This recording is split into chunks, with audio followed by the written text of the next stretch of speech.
Hello everyone, welcome back to my channel. और इस video में हम लोग कवर करने वाले हैं मोटर ग्रीसिंग का एक्चुअल प्रोसीजर क्या होता है as per motor name plate. So let's start. हमारे सामने सीमेंस मेक की मोटर का नेम प्लेट डिटेल है। तो बहुत से पैरामीटर हैं, आप देख सकते हैं, duty, power, amps, RPM, frame and cooling etc. तो उस पर एक सेपरेट वीडियो है जिसका लिंक मैं डिस्क्रिप्शन में मेंशन कर दूंगा, इफ़ रिक्वायर्ड आप देख सकते हैं। इस पर्टिकुलर केस में हमारा जो कंसर्न है वो है रेड बॉक्स के अंदर ग्रीसिंग का डिटेल। तो उस पर आते हैं, लेफ़्ट साइड से स्टार्ट करते हैं।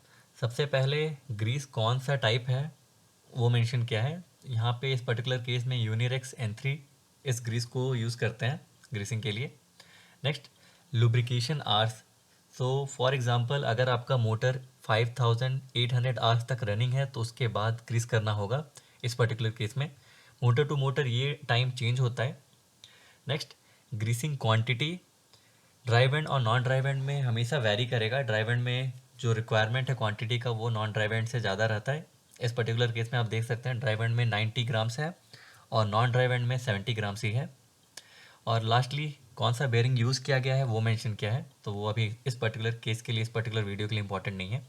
नेक्स्ट, ग्रीसिंग कैसे करेंगे अगर आपके पास एक ग्रीसिंग गन है तो वो देखते हैं अगली स्लाइड से।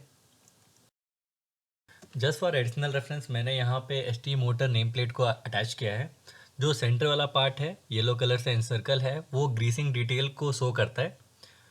उसमें कौन सा ग्रीस यूज़ किया है, उसका क्वांटिटी और कितने ड्यूरेशन पे ग्रीसिंग करते हैं वो प्रॉपरली मेंशन रहता है। अगर आपके पास ST पैनल का नेम प्लेट है तो आप वहाँ पे रिलेट कर सकते हैं। आते हैं हमारे ग्रीसिंग एक्टिविटीज़ पे। ग्रीसिंग का टाइम और क्वांटिटी हमें नेम प्लेट से मिल चुका है। सो टाइम हमें सर्वर रूम से मिल जाएगा with the help of SCADA. उसमें आपको दिख जाएगा कितने टाइम तक एक पर्टिकुलर मोटर रनिंग था।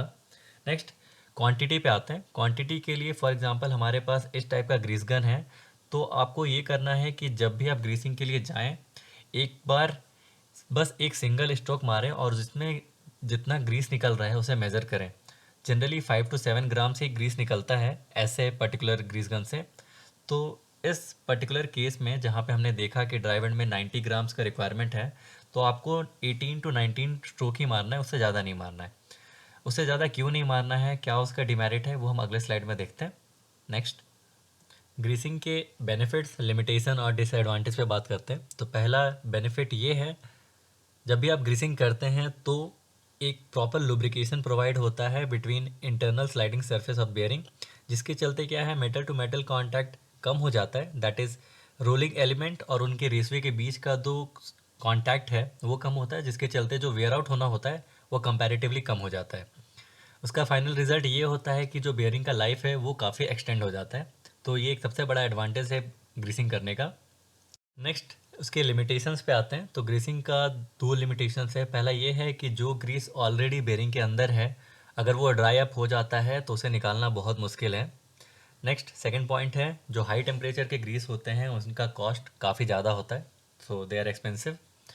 फाइनली डिसएडवांटेज पे आते हैं। तो डिसएडवांटेज कुछ खास है नहीं अगर आप properly time to time quantity to quantity measure करके ग्रीसिंग कर रहे हैं। इन केस अगर आप ओवर ग्रीस करते हैं, एक्सेस ग्रीसिंग करते हैं, तो उससे क्या होता है, because of extra grease in the bearing, जो बेयरिंग का टेम्परेचर है, सेट पॉइंट है, उससे ज़्यादा या फिर उसके पास आ सकता है, जिसके चलते जो आपका सिस्टम है वो या तो वार्निंग दे देगा या तो ट्रिप कर सकता है। तो ये चीज़ ध्यान में रखें।